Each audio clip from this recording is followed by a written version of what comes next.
Okay, that's better, right? Couldn't see what was going on for a second. All right, gotta set the mood. How's everybody doing? Got my Jesus candle rocking and some incense burning. Gotta set the pay per call mood, you know? It's the only way. It's the only way. Got Jesus candle, the incense. This is so boot camp right now. Basic, so basic. I'm not prepared. I'm not prepared. I don't have my other laptop working. I forgot what kind of computer it is. It's one of those newish MacBook Pros, and I was gonna plug an HDMI cable into it to plug into the switcher thing over here, and I discovered that this computer doesn't have an output because it's fucking Apple. That's what they do, assholes. I don't know. I'm not trusting Apple these days. They're getting shadier and shadier. Let's hope that stays going. Yeah, what's up? Hey, I'm Gene Morris. I'm a paper caller. Welcome to my show. It's been a while. I took a couple years off from running a podcast, like an active podcast channel, as a paper caller. I just got kind of overwhelmed with the YouTube stuff, and it took away from my campaigns, and so I took a break from that. And I'm back today because I got my equipment back out of the closet here, and but I'm still not really like totally prepared. I got like this camera isn't on a tripod right here. So this is kind of what's going on here. Hey, what's up? This is the room I'm in right here. Got a little action. So I got to get that guy on a tripod. It's going to this computer. Whoa, look out for that. This computer right here, unfortunately, doesn't connect to the system. So we're going to use the tripod-less computer if we need access to a web browser so I can show you what I'm talking about. But anyway, hey, what's going on? My name's Jim Morrison. I'm a 4-figure-a-day pay per caller. I focus exclusively on Google Ads, call-only campaigns, and somehow I still managed to make it work. A couple of grand a day right now, which is pretty decent in revenue. Always shooting for 100% profit or ROI in terms of profit across my campaigns. And what else? I'm running 2 different legal offers and then 1 addiction offer. And that's on that side. And then there's the internal side. I also run media for Palo Media Group. Can you see that? Yeah, Palo Media Group, my favorite network, obviously. I've been working with them for a number of years. If you are not a Palo publisher or advertiser and you'd like to be, hit me up in the comments section. I'll put some details in the description that will get you set up so you can go run traffic for them or buy calls, whatever you're up to, whatever you're into. It's been a crazy ride the last few years. So I think when I left off on this YouTube channel, I was talking a lot about my day-to-day as a publisher. It's what I was doing back then about 3 years ago, 2016. I want to say 2016. It's been that long. What I was doing like 3 years ago has changed a little bit compared to what I'm doing today. Google Ads has changed quite a bit. I don't think they've changed for the better, to be honest with you. Having to learn how to roll with the punches, having gone from like awesome 4-figure day campaigns to basically starting from scratch a bunch of times over the last couple of years has been frustrating, but it also has given me huge amounts of experience and things that it's just so funny how this whole industry works and how life in general works when you're trying to get good at something and you finally get to a point in whatever that is, that industry, like pay-per-call, for example. You're finally like stable, like you figure out like what offers are good and what offers aren't good, or how to hunt for the good offers and how to avoid the bad ones without going broke, and then being able to like use the traffic source like Google and turn it into create a profitable campaign that ultimately could be its own business, lead gen business. And and so having to go from like, you know, what I taught in like Paper Call Blueprint like 1.0 to what I'm teaching now has been, there's some similarities, and then there's some drastic differences. So anyway, that's kind of like what I wanted to do, is like rekindle this this podcast as a creative thing. I felt like a lot of my creativity slipping. I get to play music and stuff when I have the time, but I don't, you know, that all sucks in my opinion. So I don't put that out because it's, you know, it's personal. But this is like informational, like it helps. So I can still be creative and then add some tips and stuff to people that are doing pay per call, and maybe they're struggling, or they're transitioning from like a different type of marketing into pay per call, for example, and they want kind of like some tips on getting up and running and getting started successful. Or maybe you've been doing it for a while and you're in a rut and you're looking for some creative new ways of you know, rejuvenating your campaigns. Who knows? Out of me, you know, out of my experience, I've you know, man, I think I've ran everything. I feel like I've ran everything. Anything that's made sense. And you know, it's funny because I used to talk a lot about like building out these big websites and adding content to them, and you know, doing SEO and trying to stamp yourself as like some sort of you know, authentic brand in the space. And I think over the years, I've had a couple good websites work out for me, but most of them really haven't. I mean, there hasn't been a huge amount of, you know, like organic traffic hitting my sites. It's not like I have conversions coming in organically, you know. So I've, you know, refocused my approach to like, shit, just get the campaign launched, whatever it takes. It seems like Google's pretty lenient about what you use for website, provided it's not completely black hat or spammy, you know, so you're not riddled with affiliate links and so forth. And that's what makes pay-per-call so nice, is that you know, it's like it's a phone number on a website. It's not a spammy like affiliate link or something. So it's a lot easier to kind of do lead gen when you're dealing with phone calls in that respect, because it takes away a lot of the hassles that some marketers have to deal with consistently when they're running affiliate offers on their websites. And you don't need those like lavish kind of like multi-page like blogs, you know. You just need the bare bones and like a good funnel. And I am running a Canadian auto insurance, or I'm sorry, auto finance offer for Palo internal, and we just got launched.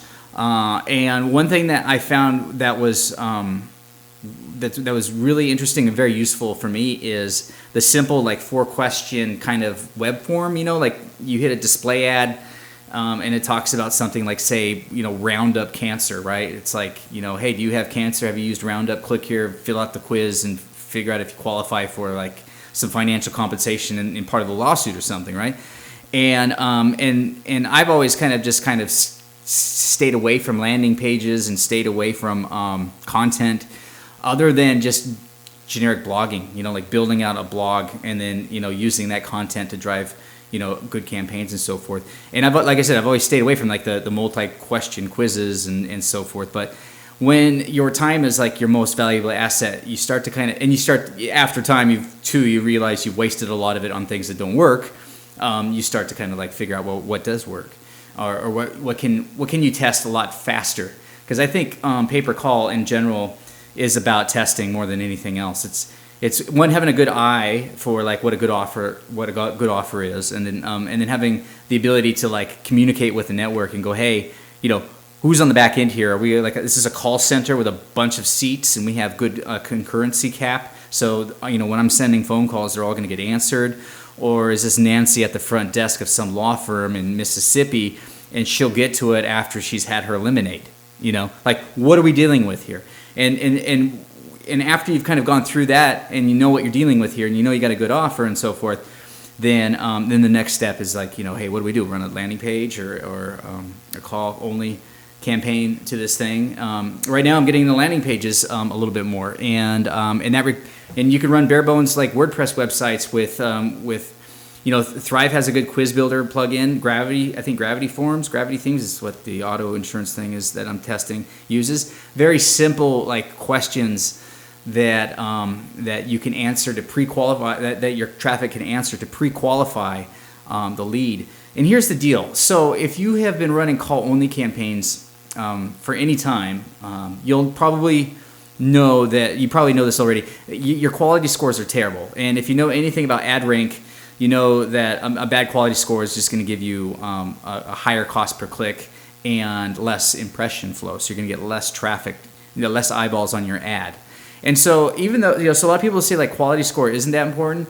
It is and it isn't. If you're a call-only publisher, you start to kind of go blind to it because you're always stuck with a shitty quality score. So for some reason, Google likes to give poor quality scores to people who run call-only campaigns. Don't ask me why.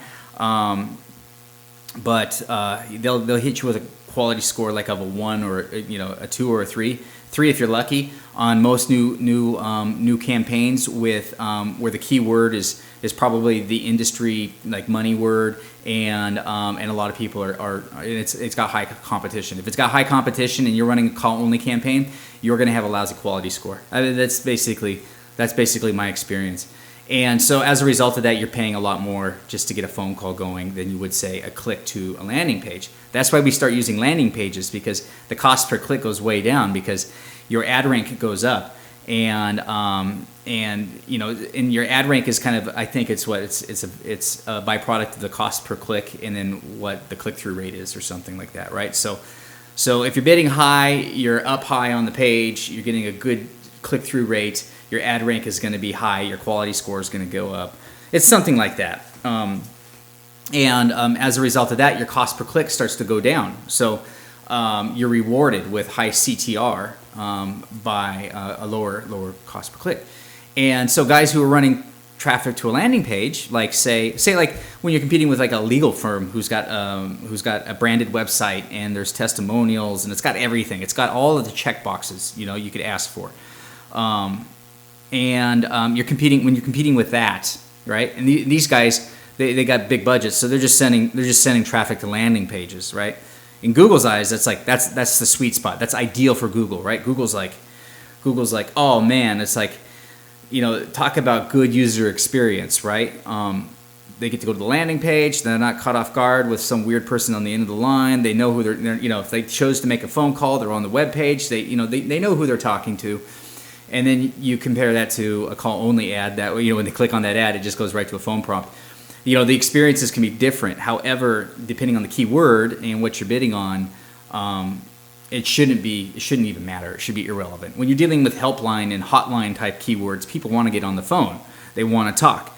That shouldn't be a penalty, as a call-only publisher to have a 1 out of 10 quality score when somebody's sending traffic to a landing page for a helpline, hotline keyword search. Just doesn't make any sense to me. But there's a kind of a hypocritical nature to Google. So really what we've been kind of experiencing or dealing with lately has been landing pages. So I've been building them out. Social Security, disability insurance. I just built out a landing page, and I got to get this laptop kind of going. Unfortunately, I don't have it. It's not configured to work right now, so we're kind of screwed there. So I can't show you any of this stuff. I got Thrive I got Thrive Themes Quiz Builder for like $50. You get like 5 website licenses for like $50. And within about 15 minutes, I had a decent quiz built out that took you to a very simple call to action landing page. And it's just a simple way of pre-qualifying your traffic, and you can get cheaper clicks. And on top of that, since it's such a simple website with a simple plugin like that Thrive Quiz Builder plugin, the page still loads relatively fast, especially if you're using a fast server like WP Engine or something. So you got a fast loading, very simple, very basic, very direct response lead gen funnel, and your cost per click is going to be cheaper, and hopefully you get some good ROI out of it. I mean, that's the whole point, right? So Social Security, disability insurance, there's an offer on Palo right now, and it's pretty good. It pays out like $18, and that's never been that way in like 3 or 4 years. It has never been $18 ever. It's been like $12. It's been $15. And if you take and broad bid on Social Security and send broad bid traffic, Social Security with a landing page is going to be like $1 a click. You can send that to one of these like Thrive Quiz lead gen funnels and pre-qualify your traffic that way. And there's such huge volume there too. Your quality score is going to be pretty good because your CTR is going to be high. And anyway, that's something I'm testing right now. I'm about ready to test it. Huge volume over there with Social Security. Unfortunately, with the keyword phrase Social Security, a lot of times you're dealing with people looking for the office. They're trying to get a new card, so there's a lot of trash traffic in there, a lot of low intent traffic. But definitely a good case study for using a simple quiz type or questionnaire type landing page. If you ever need like questions to actually put into your quiz or whatever, just go do a search for the keyword phrase that you're going to bid on, and look what your competition is doing. I like to deal with a lot of legal campaigns, and a lot of times, like the competition, they already have the forms, with the questions that they need. So a lot of the work is done for you already. You don't have to get creative. You just got to go out there and find all the questions that kind of relate to the offer that you're going to run, and use those, and then get set up that way. So that's kind of like what's going on with me in the latest and greatest, because I feel like in the last year or so, pay-per-call, call-only campaigns are still relevant. Definitely still relevant. Two things I've noticed. I've noticed that the traffic, the cost of traffic has gone way up. And as a result of that, the margins have gone way down. So your ability to get successful on call-only these days requires a lot more patience and a lot more, I think, skill. Like, you just got to be patient with it, and you got to keep working at it, and just trying to figure out how to dial in some profitability. There's still big campaigns out there. I mean, I'm still doing a couple of grand a day in revenue. Shooting for $1,000 a day in profit, right? So it's $2,000 in revenue, and if you're looking at 100% ROI, you should be spending around $1,000 on traffic, and so that's kind of where I'm at right now. Of course, this is, there's always a compromise or a trade-off with like this kind of marketing. I think pay-per-call, once you kind of got your brain wrapped around it and you've gotten some success out of it, it's a lot easier. You can keep campaigns running for a lot longer.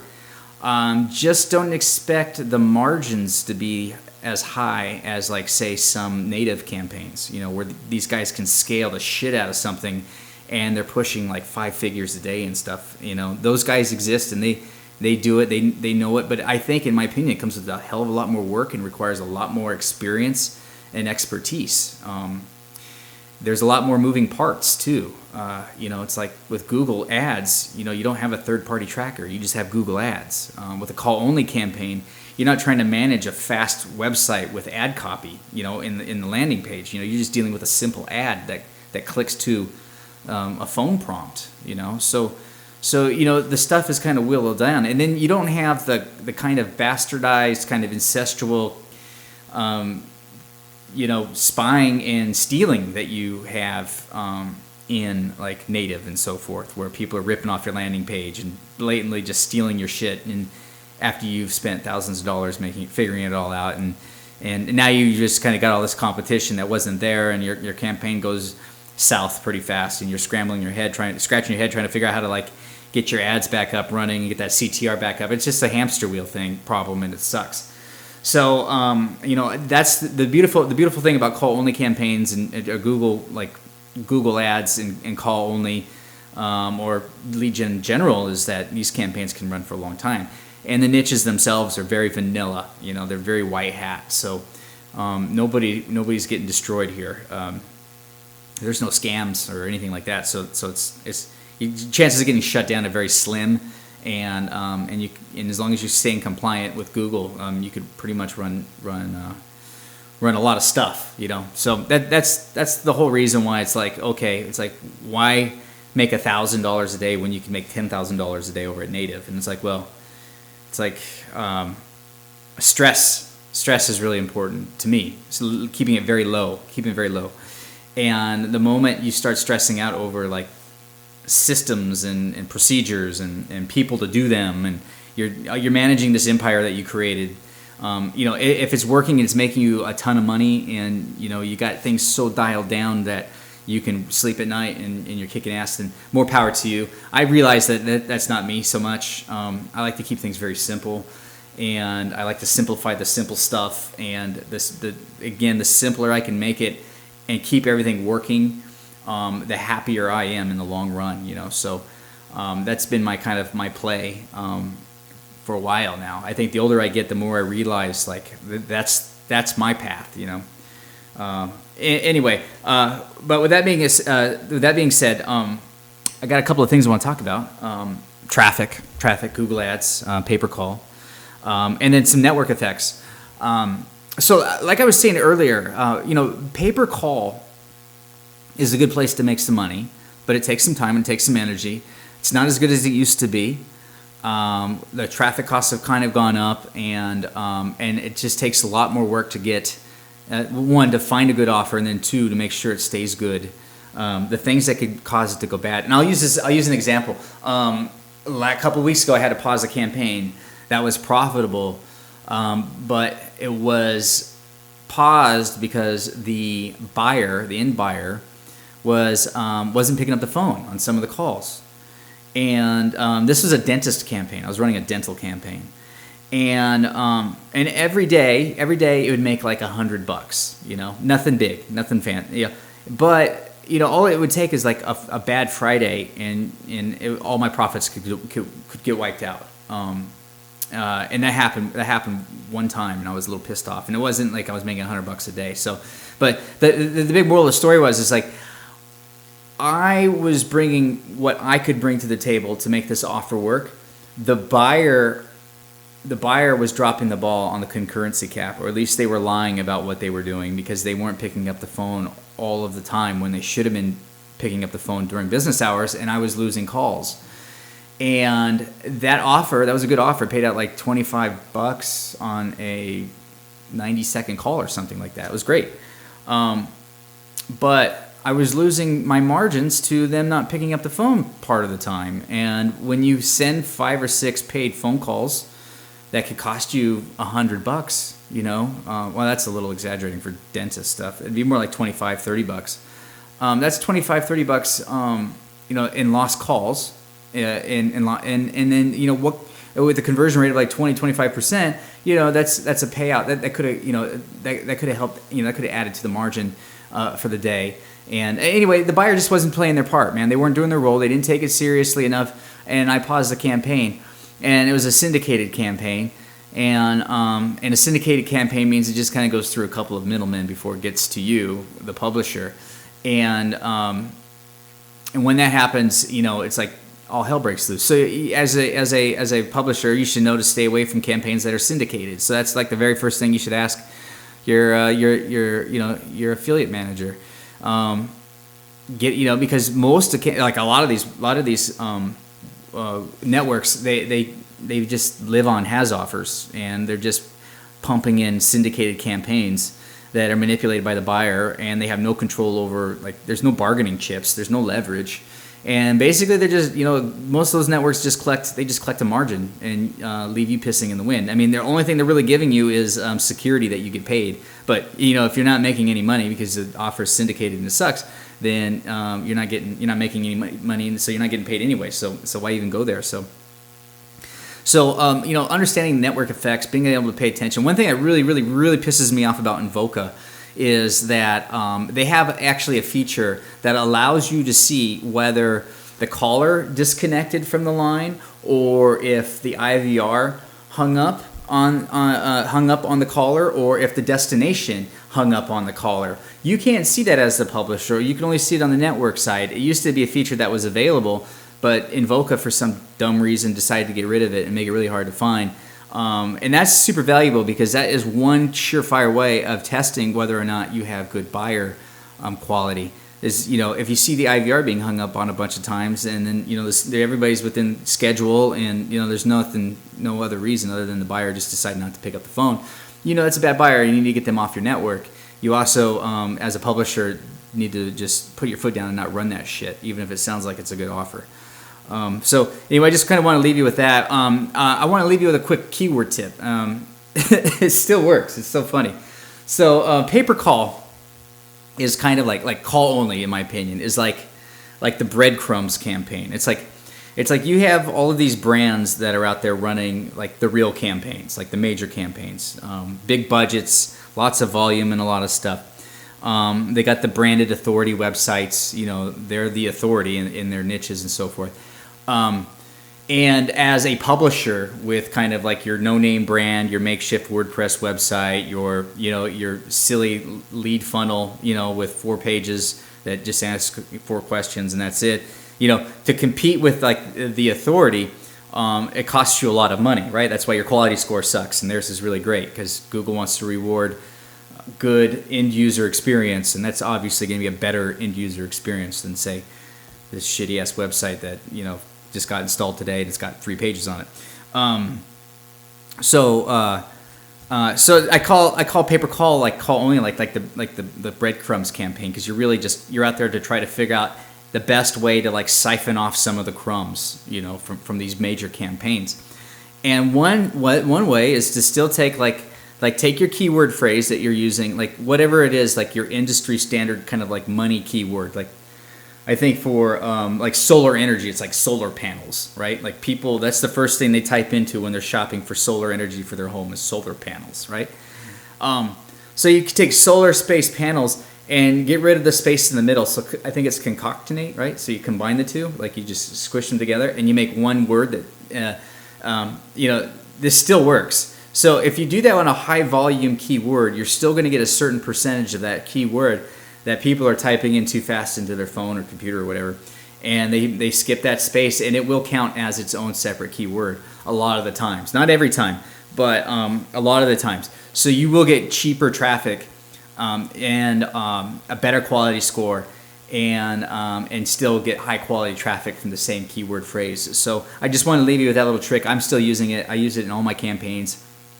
It drives some of my best volume in some of my campaigns, that kind of keyword strategy. Some people say it doesn't work, and all I suggest is that you just test it. You can just go into your ad groups right now, go into your keyword section, find any keyword that's getting volume, and it's got it's a 2-word like keyword phrase, and just add a new one with the space missing and see how it performs. It might help you out.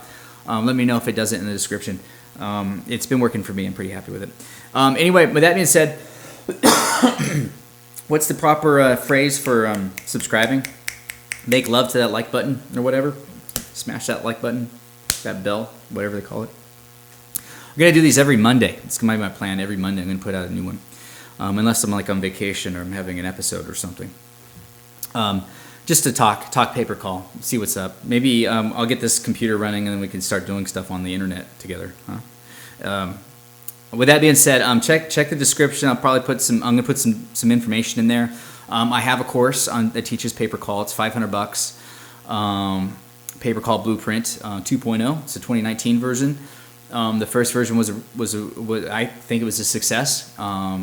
It got pirated. It's probably out there somewhere. This one probably get pirated too. But it's not so much about like once you have the experience tank, knowledge bank kind of filled up. You still got to put the money in and the time, and there's still an experience component to it. So part of it's learning, part of it's getting the experience. When you combine the two together, you have the ability to make money, and that's kind of like that's the path pretty much for everything. So check it out. Links in the description. I got a website. I got to figure out how to schedule that one in too. Start updating that a little bit more.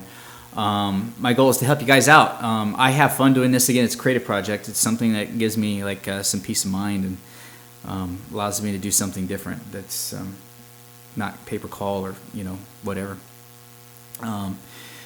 Anyway, thanks for hanging out with me. My name is Gene. Hit that subscribe button. Smash that subscribe button. Whatever you do with it. If there's a bell, click on that thing too. And if you have any questions, hit me up. And about the course, about life in general, I'll try my best to answer those questions. One question I often get from a lot of people though is if I do like one-on-one training, or if my course has like a component to it where I'm there hand holding, basically. And I don't. I'm sorry. Just my time's too important to me to to get caught up in that shit. So, think of it as kind of a Udemy course. It's like you go through the video training, and if you have questions related to the course, you could ask those, and I'll get those answered. But no one-on-ones, no sob stories. Okay, either you can do it or you don't. It really is what it comes down to. Pay per call and marketing, affiliate marketing, performance-based marketing, day trading, whatever. It's very binary. Either you can do it or you can't. It might take you 10 years before you can do it. That's where it gets kind of noisy, right? It took me quite a while before I was like consistent. Like a good year and like $16,000-$20,000 worth of spend, to get there. But now it's like, pretty consistent. I wish the traffic costs were cheaper. I really do. I wish I could figure that out. If I could make the traffic costs cheaper, I would have way better time, way more fun. It would be so much easier to make money here. But that's the nature of the beast, right? That's kind of where we're at in 2019. It's about like, okay, you can break even, you can even make a little profit every day. But who do you have to be? Like, how resourceful do you have to be to take it to that next level and do something ninja that nobody else is doing, right? That's kind of where we're at, and it's kind of a saturated space. That's why, like I said, it's kind of binary. Either you can do it or you can't. And but you can get dip your toes in, get started. Buy a course, start upgrading your brain, get the experience and the know-how, and take your time. Maybe over the next year or so, it'd probably happen way faster than that. But if you study a lot and you keep working at it, you don't have to go broke. You don't have to spend a ton of money. I used to tell everybody, hey, you got to start with $100 a day. Now I'm like, $20 a day, and you could at least get traffic turned on. You could start testing it. Depending on the industry or the vertical, you should be able to get things going. Some verticals I would stay away from. I would definitely stay away from home services. I think it's a saturated space, and the reason why I say that is a lot of new people. That's kind of where they gravitate. And I think the payouts are too small. There's too many predatory buyers in that space. There are some of the biggest buyers in the home services space are the biggest predators. So they know how to take advantage of publishers, and they do. And unfortunately, networks are pretty blind to it, whether it's lack of publisher experience on their end, or they just choose to ignore it blatantly outright. So yeah, I would say stay away from those. Stay away from syndicated offers. Stay away from long durations if you can. This day and age, man, if you can't find something under 90 seconds, 2 minutes is really pushing it, and the payout better be super good. For call, and this is for call only, mind you. Stay away from long durations. I'm sorry, and stay away from low paying offers. I mean, if you're running Google Ads call only campaigns, and you're going to be running, the minimum $3 a click, depending on what it is. Unless it's super high volume, you luck out, you get good quality scores, and you're in the sub-dollar range. It happens sometimes, but not all the time. You can't afford to run a campaign on an $18 payout. You just can't. It's not possible. So, and if you can, congratulations. More power to you. Keep that secret to yourself. Don't be like me and give away all your fucking secrets. That's what I do. Because that's what I do. I like to share. Okay. Anyway, with that being said, I'm going to sign off. Check the description. Hit the subscribe button. Say what's up. And I'll talk to you guys later. Peace out. Shut that shit off.